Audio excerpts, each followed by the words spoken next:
نحمده ونصلي على رسوله الكريم أما بعد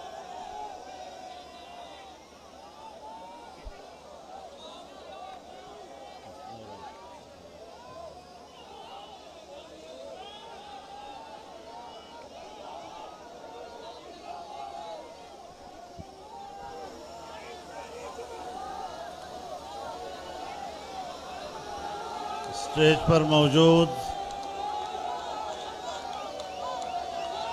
عمائدین قوم، قائدین کرام، بزرگان ملت، میرے دوستوں، بھائیوں اور بہنوں،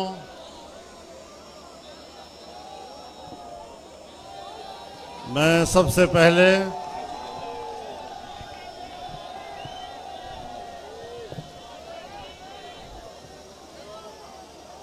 گوجرانوالہ میں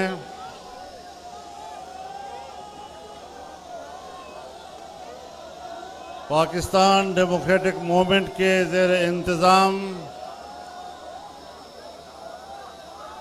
منعقدہ اس عظیم الشان اجتماع کی میزبانی پر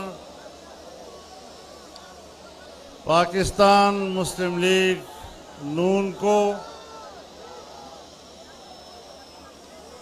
ان کا شکریہ ادا کرتا ہوں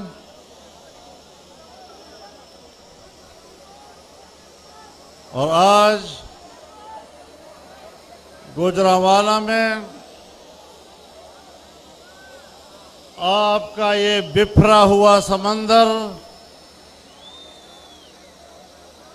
جعلی حکمرانوں کی کشتی کو غرقاب کر کے ہی دم لے گا، اور جب تک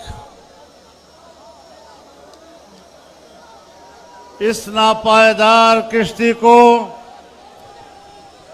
غرقاب نہیں کیا جائے گا، یہ موجزن اور ٹھاٹھے مارتا ہوا سمندر اب تھمے گا نہیں۔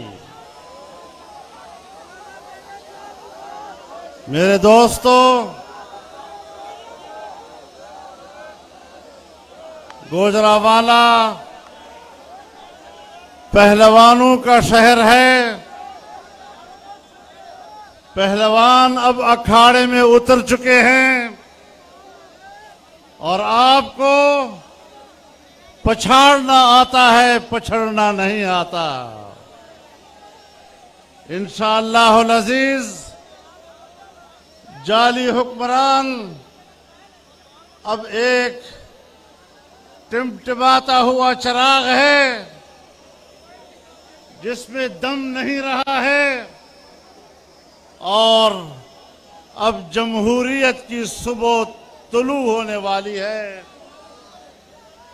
آپ نے جمہوریت کے خوبصورت چہرے کو جس طرح گردآلود کیا ہے، عوام اپنے خون اور پسینے سے جمہوریت کی خوبصورتی کو ایک بار پھر تابناک کرنے کے لیے نکلی ہے، اور انشاءاللہ العزیز یہ تابناکی آپ آنے والے دنوں میں دیکھیں گے، اور انشاءاللہ ان کا پوچھنے والا بھی کوئی نہیں ہوگا۔ میرے محترم دوستو، جعلی حکمران اپنے انجام کو پہنچنے والے ہیں۔ میں آج کے اس اجتماع کے موقع پر گوجرانوالہ کا شکر گزار ہوں۔ جب پچھلے سال اسی مہینے میں ہم آزادی مارچ لے کر یہاں سے گزر رہے تھے، آپ نے جس طرح ہمارا استقبال کیا تھا، جس طرح آپ نے ہمیں خوش آمدید کہا تھا، میں بھول نہیں سکتا، اور آج جو پہلے دن ہم نے علم بغاوت بلند کیا تھا، اس ناجائز اور غیر آئینی حکومت کے خلاف ہم استقامت کے ساتھ کھڑے رہے. ہم نے علم بغاوت کو سرنگوں نہیں ہونے دیا. ہم نے وہ علم بغاوت آج چلتے چلتے آج پاکستان ڈیموکریٹک موومنٹ کی صورت میں پاکستان کی تمام جمہوریت پسند قوتیں ایک پلیٹ فارم پر آج گوجرانوالہ سے تحریک کا آغاز کر رہی ہے. اب تحریک چل پڑی ہے. اب یہاں کے بعد عوام کا سمندر کراچی میں آئے گا، کوئٹہ میں آئے گا، لاہور میں آئے گا، ملتان میں آئے گا، پشاور میں آئے گا، اور انشاءاللہ پھر کہتا ہوں، اگر ہمت آپ کے اندر ہوئی، انشاءاللہ یہ آنے والا دسمبر نہیں دیکھیں گے.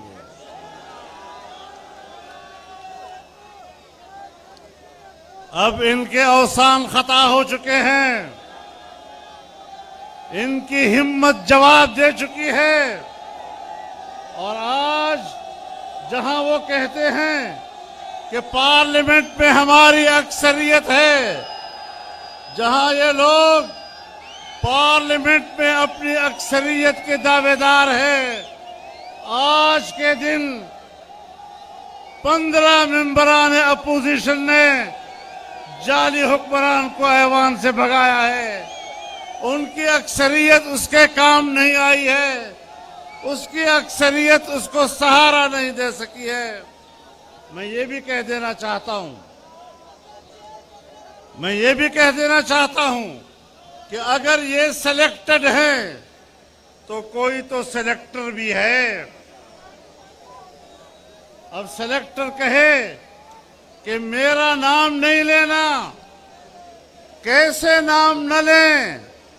آپ نے چوراہے کے اوپر جمہوریت کو ذبح کیا ہے، اور جمہوریت کو ذبح کر کے ایک جعلی حکمران کو اقتدار کے تخت پر بٹھایا ہے. اس کا ذمہ دار کون ہوگا؟ جمہوریت کے قتل کا مجرم کون ہوگا؟ اور میں پوچھنے کا حق رکھتا ہوں یا نہیں؟ کیا میں یہ پوچھنے کا حق رکھتا ہوں یا نہیں؟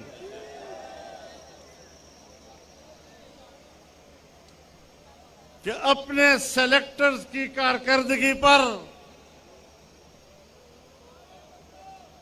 اپنے سلیکٹڈ کی کارکردگی پر اس کے سلیکٹرز شرمندہ ہیں یا ابھی بھی اس کی کارکردگی پہ نازاں ہیں؟ ہم کہاں کھڑے ہیں؟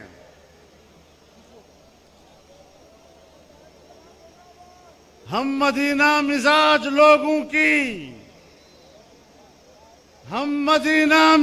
لوگوں کی زندگی کٹ رہی ہے کوفے میں.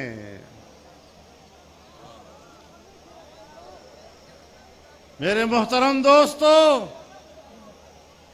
جب آل پارٹیز کانفرنس ہوئی تو انہوں نے جواب میں کہا کہ آج انڈیا بڑا خوش ہے،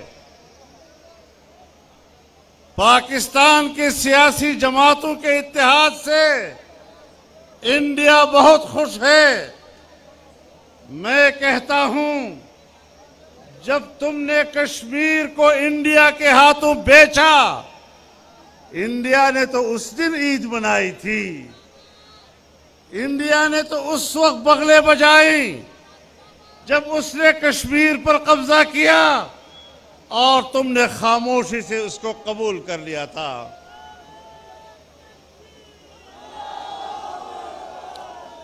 آل پارٹیز کانفرنس کے وقت انڈیا خوشی نہیں منا سکتا. انڈیا نے اس دن خوشی منائی تھی جب پاکستان میں عام انتخابات میں دھاندلی کی گئی تھی. انڈیا نے اس وقت خوشی منائی تھی جب ایک جعلی وزیر اعظم پاکستان کے اقتدار پر مسلط کیا گیا تھا۔ انڈیا نے اس وقت خوشی منائی تھی جب پاکستان میں آئین قتل ہو رہا تھا۔ انڈیا نے اس وقت خوشی منائی تھی جب پاکستان میں جمہوریت کا خون ہو رہا تھا۔ انڈیا نے اس وقت خوشی منائی تھی جب تم نے کشمیریوں کے خون کا سودا کیا تھا۔ آج انڈیا میں ماتم بچھ رہا ہے کہ آج پھر پاکستان میں جمہوریت کی بات کی جا رہی ہے، پاکستان کی آئین کی اعلیٰ قدروں کی بات کی جا رہی ہے، آج پاکستان میں کشمیر کی بات کی جا رہی ہے۔ اور میں کہنا چاہتا ہوں کہ آپ نے گلگت بلتستان کو صوبہ بنانے کی بات کی ہے، آپ جتنے حقوق دیں گلگت بلتستانی کو ہم پاکستانی سمجھتے ہیں، لیکن اگر ہم نے اس طرح گلگت بلتستان پر قبضہ کیا اور اس کو پاکستان کا 5واں صوبہ بنایا، آپ بتائیں کہ جو کچھ ہندوستان نے کشمیر کے ساتھ کیا ہے کیا تم اس کا جواز فراہم نہیں کرو گے؟ کیا ہمارا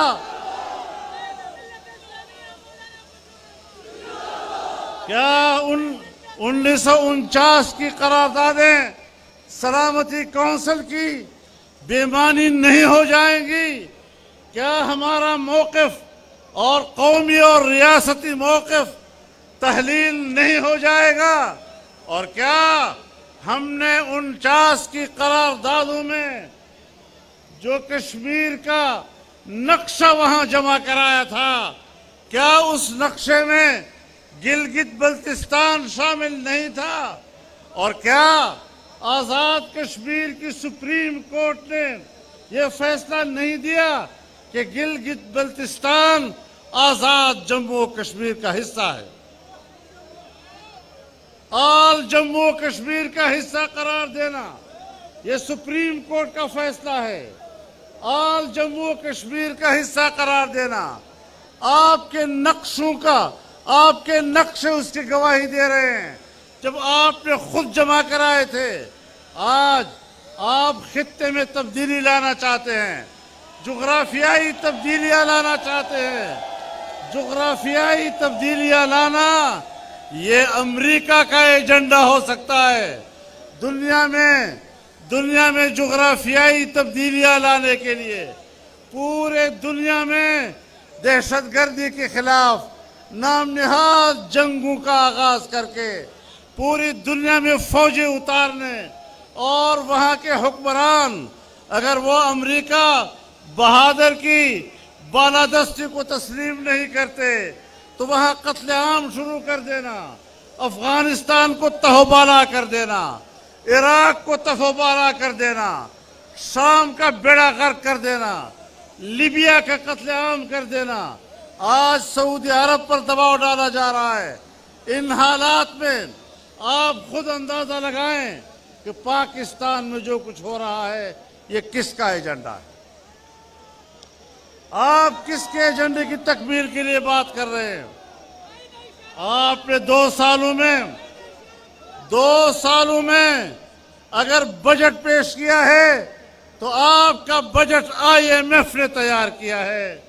اگر آپ نے کوئی قانون سازی کی ہے تو آپ نے FATF کے دباؤ پر قانون سازی کی ہے۔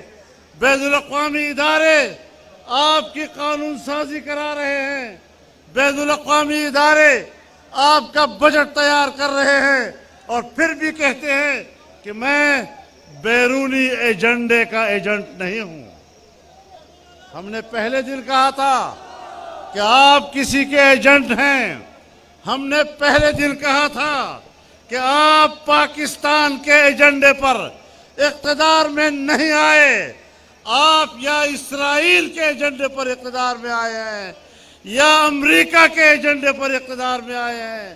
بہرحال آپ پاکستان کے عوام کے نمائندے نہیں، آپ کسی بیرونی قوت کے ایجنٹ ہیں۔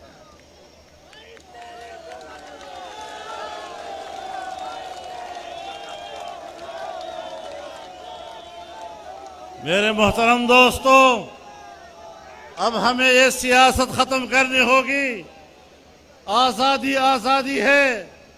میں اپنی تاریخ کے ان اسلاف سے نسبت رکھتا ہوں جنہوں نے بر صغیر کی آزادی کے لیے قربانیاں دی تھیں، پھانسیوں پہ چڑھے تھے، آگ میں کودے تھے، خون کے دریا سے گزرے تھے۔ پاکستان کو غلام نہیں بننے دیں گے۔ پاکستان کو آزاد ریاست کے طور پر دیکھنا چاہتے ہیں۔ ہم پاکستان کے اداروں کا احترام کرتے ہیں۔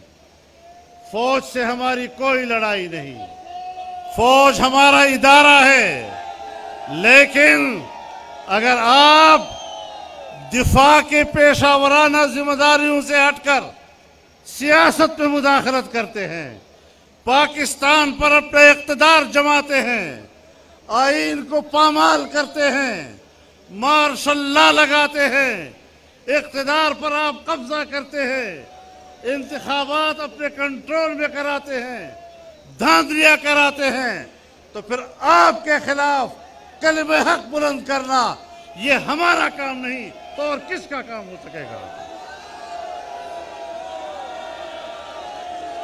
ہم پاکستان کی سیاست کو اس طرح مقید نہیں دیکھنا چاہتے۔ ہم پاکستان کی سیاست کو کسی کے ہاتھوں یرغمال نہیں دیکھنا چاہتے۔ ہم پاکستان کی سیاست کو قوم کے ہاتھوں دینا چاہتے ہیں۔ ووٹ پاکستان کے عوام کا حق ہے، یہ حق چھینا گیا ہے، اس حق پر ڈاکہ ڈالا گیا ہے۔ ہم قوم کے اس حق کو عوام تک پہنچانا چاہتے ہیں۔ اس کے لیے عوام کو میدان میں آنا ہوگا۔ میرے محترم دوستو، میرے قائدین نے بڑی صراحت کے ساتھ پاکستان کی معیشت پر تفصیلی بات کی ہے۔ تفصیلی گفتگو کی ضرورت نہیں ہے، لیکن آج آپ اپنی معیشت کی زبونحالی کی انتہا کو پہنچ چکے ہیں، اور جب کسی ملک کی معیشت بیٹھ جاتی ہے پھر وہ کرۂ ارض پر اپنی جغرافیائی بقا کی جنگ لڑتا ہے۔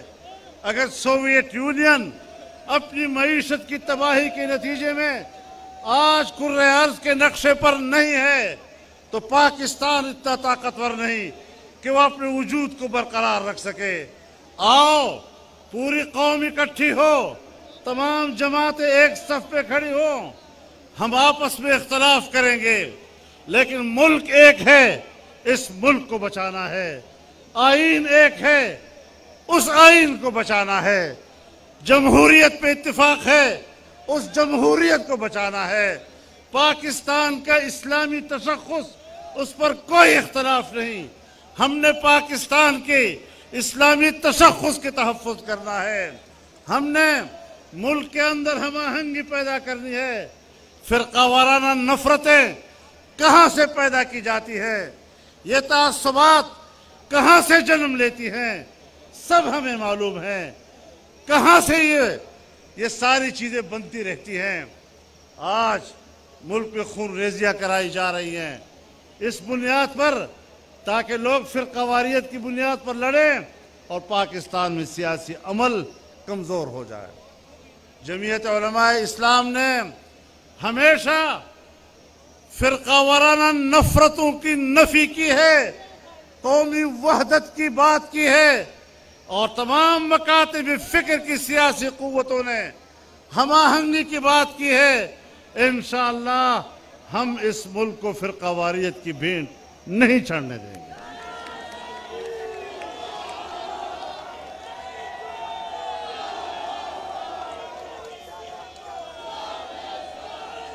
میرے محترم دوستو، آج اس موقع پر میں آپ کے سامنے یہ بات بھی لانا چاہتا ہوں، مزید تفصیل بھی لیں گے، لیکن آج اس جعلی حکمران کی اسمبلی میں ایک نئی قانون سازی کی جا رہی ہے کہ ہماری جو ساحلی علاقے ہیں اور سمندری حقوق ہیں اس کو صوبوں کے اختیار سے باہر کر دیا جائے اور وفاق کے قبضے میں دیا جائے۔ یہ 18ویں ترمیم کی روح کے خلاف ہے، یہ پاکستان کے آئین کی روح کے خلاف ہے، اور انشاءاللہ اس مسئلے پر پی ڈی ایم ایک متفقہ موقف دے گا انشاءاللہ۔ یہ ملک عوام کا ہے، ہر صوبے کے عوام اپنے صوبے کے وسائل کے مالک ہیں، اور اپنے صوبے کے وسائل کے مالک وہاں کے عوام اور ان کے بچے ہیں۔ ہم کسی کو یہ حق دینے کے لیے تیار نہیں کہ وہ کسی صوبے کے وسائل پر قبضہ کرے اور وہاں کے بچوں کو ان کے حق سے محروم کرے۔ انشاءاللہ یہ جدوجہد جاری رہے گی، یہ سلسلہ جاری رہے گا۔ تحریک اب چل پڑی ہے اور اب نہ رکے گی نہ تھمے گی۔ ہاں اس وقت تھمے گی جب اس ملک پہ آئین کی بالادستی ہوگی، سیاست میں اداروں کی مداخلت ختم ہوگی، ادارے اپنے جرم کو تسلیم کر لیں، قوم سے معافی مانگیں۔ اس کے بغیر اب معاملات طے نہیں ہو سکتے۔ ہماری طرف سے کوئی جھگڑا نہیں، جب بھی مداخلت ہوئی ہے اداروں کی طرف سے ہوئی ہے۔ ادارے کیوں اپنے فرائض سے تجاوز کر کے عوام کے معاملات میں مداخلت کرتے ہیں؟ اس طریقے سے ملک نہیں چلا کرتے، تصادم سے ملک نہیں چلا کرتے۔ اپنے دائرہ اختیار سے تجاوز کر کے معاملات میں مداخلت کرنا، اس سے ملک نہیں چلا کرتے۔ ملک کو چلانا ہے تو ذمہ داری کے ساتھ چلانا ہے، اپنے فرائض کے ساتھ چلانا ہے، اپنے اختیارات کے ساتھ چلانا ہے، اور انشاءاللہ العزیز یہ منزل ہم سب مل کر حاصل کر کے رہیں گے۔ آپ کو ایک بار پھر اس عظیم الشان اجتماع کے انعقاد پر مبارکباد پیش کرتا ہوں۔ اہل گوجرانوالہ کو اس کی میزبانی پر مبارکباد پیش کرتا ہوں۔ مسلم لیگ نون کو ایک بار پھر مبارکباد پیش کرتا ہوں، اور انشاءاللہ جس سفر کا آغاز کیا ہے اب یہ سفر منزل پہ جا کے ہی دم لے گا۔ اللہ ہمارا حامی و ناصر ہو۔ وآخر دعوانا ان الحمدللہ رب العالمین۔